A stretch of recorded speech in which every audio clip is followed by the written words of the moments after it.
Hello there and welcome to my channel Novice Modelling in a Midlife Crisis. My name is Andy and today we've actually achieved something new, I suppose you could say, because in almost a year of having this channel I've yet to actually tackle some figure painting.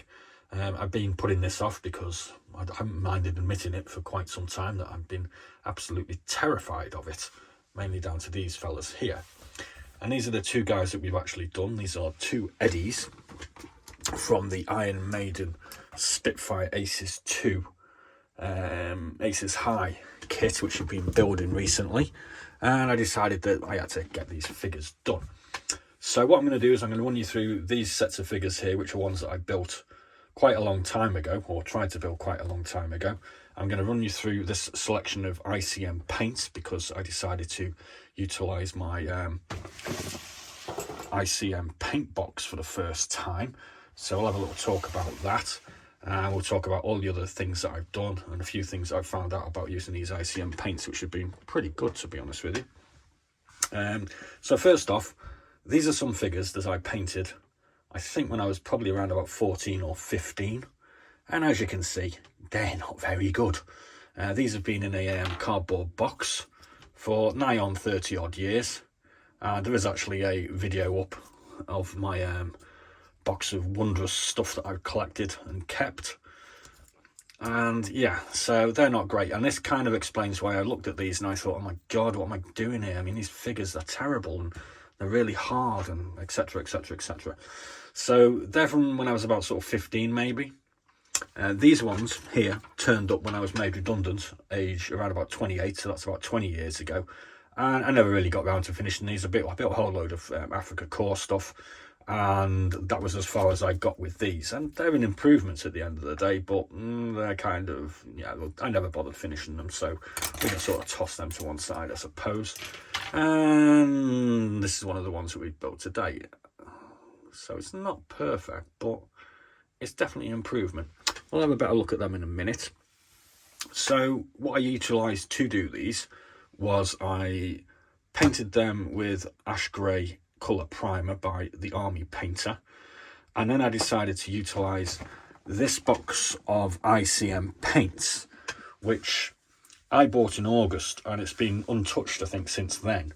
I actually picked it up off eBay new for around about £67 in August, and you get 80 paints in there. So that's less than £1 a pot, which to me seemed like a bargain. I mean, there are some colours in here that are kind of, you know, what the hell am I going to use them for? But there's a whole range of colours in there that are kind of look useful.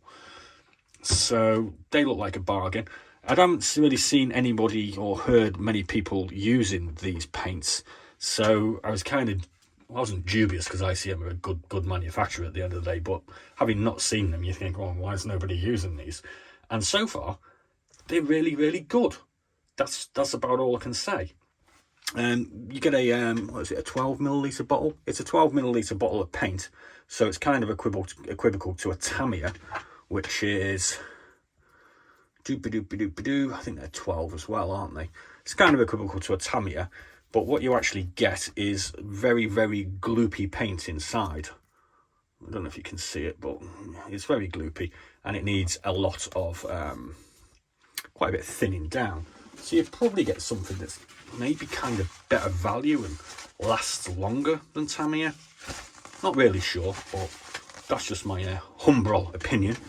We did also use a we also use this Humbrol paint, which is RAF blue for the trousers and this guy's flying suit, because we assumed it would be RAF blue. Now, what I did notice, this is kind of interesting, because you can see here I've got some palettes out, and this is the RAF blue and this is the ICM ochre. And what I noticed because these have been out now for almost 24 hours, is that when I put some thinner onto the ochre or the ICM paint, it's still usable after 24 hours, that's kind of good. I don't know, is it good? I'm not so sure. But this Humbrol paint, it's not really coming back to life. So, I don't know. Is that a good thing or a bad thing? Answers on a postcard, please. I have no idea, but that one, I've been using that up till about 2 hours ago. That one, if I wanted a little bit more blue, I had to actually start again. So that seemed like a bonus for them. Obviously, you know, the price was a bonus. I haven't actually tried these in the airbrush yet, so I think my next build is actually going to be this special hobby Casa C212100, and it looks pretty easy. I think it's just 2 colours. So I'm going to load one of these ICM paints into the airbrush and do this with this one. This one was kindly given to me by a guy called Lewis in Spain. He gave me this for my birthday, so it's taken me 6 months to get onto that one.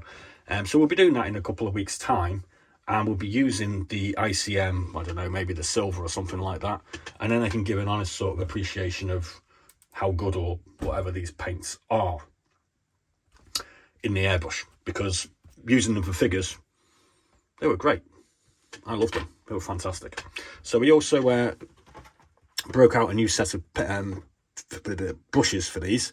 We used our Ammo by Mig Jimenez figures brush set, which weren't cheap. These cost me 30 quid.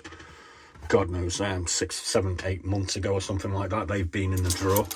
And it comes with a synthetic round brush, 2/0, a 02 synthetic round brush, and it comes with 2 Marta Kolinsky round brushes as well.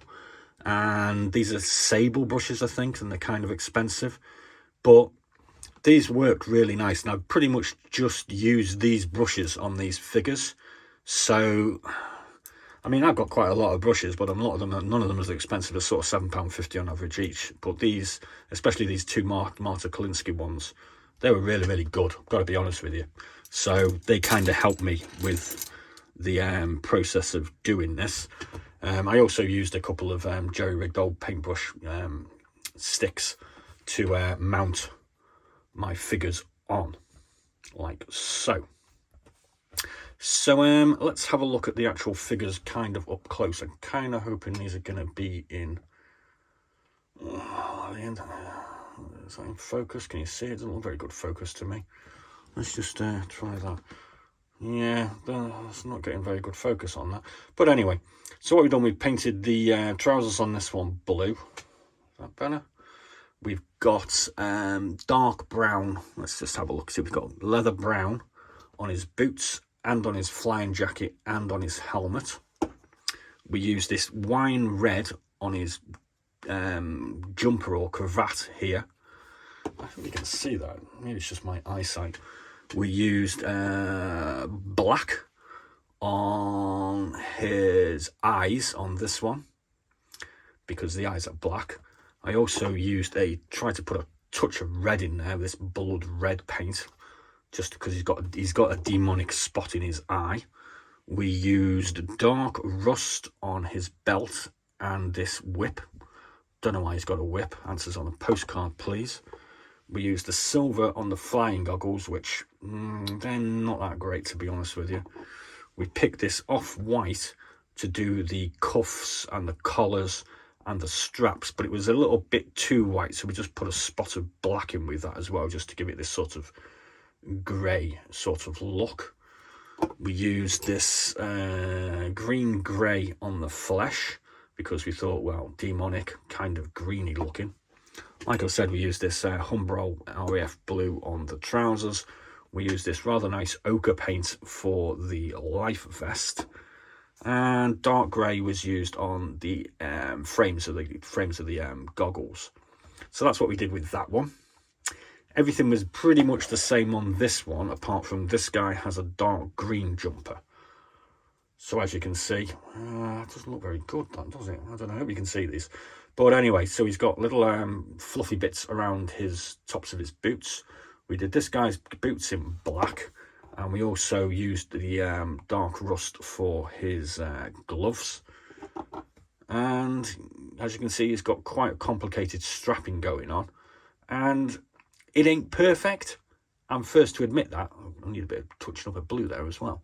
But this is my first go at doing figures, so I'm pretty happy with them.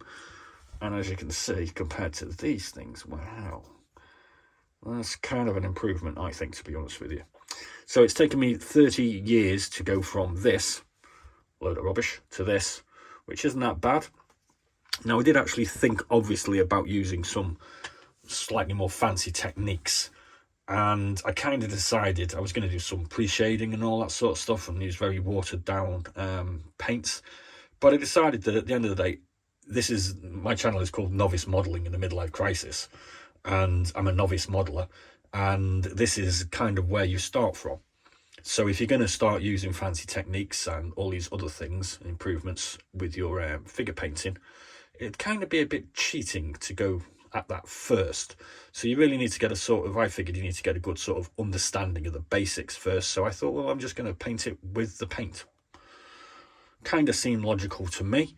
We did manage to polish off our bottle of Iron Maiden Darkest Red, which you can pick up off Amazon for about, I think it was about £13 or something like that, and it wasn't that bad, to be honest with you. I was quite happy with it. It's better than some of the garbage you can pick up down Tesco's anyway.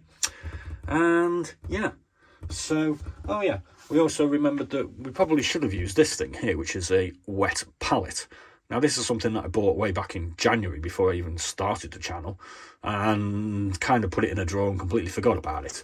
Halfway through doing this, I kind of realised, oh, my paints are drying out, maybe I should use that wet palette thing. Yeah, so next time we do some figures, we'll use the wet palette and we'll tell you what we think of that. I'm sure a lot of you guys have already got them because, well, you probably know more about this stuff than I do. So yeah, all I've got to say is I had a jolly good time painting my little 2 Eddie figures. And I have now broken my terrified stance on figure painting. So hopefully we'll do some more figures, shortly, because armoured kits need figures, and we've been chickening out on the figures at the end of the day, which is a bit naughty. But we will start doing figures now, and they will be coming thick and fast. Well, not quite thick and fast because I have to go to work. So I hope you found that interesting and informative. If anybody wants to know where I got these ICM paints from, I will tell you they do actually have them still on eBay, and they still have them at roughly the same sort of price I paid.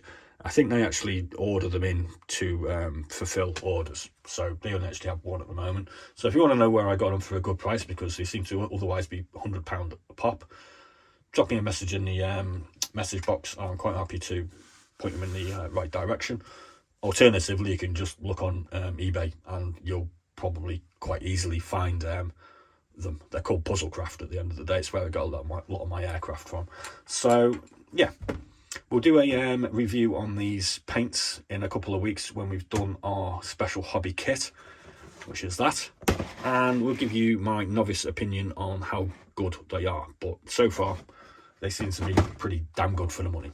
So thanks very much for watching. Please do like and subscribe, and if you would like to see any of the other videos in the series of building the Iron Maiden Spitfire Mark II Aces High by Revell, there will be a link in the description bar beneath the title, where you can click onto the 4 or 5 or 6 videos or whatever it is so far of me building the aircraft.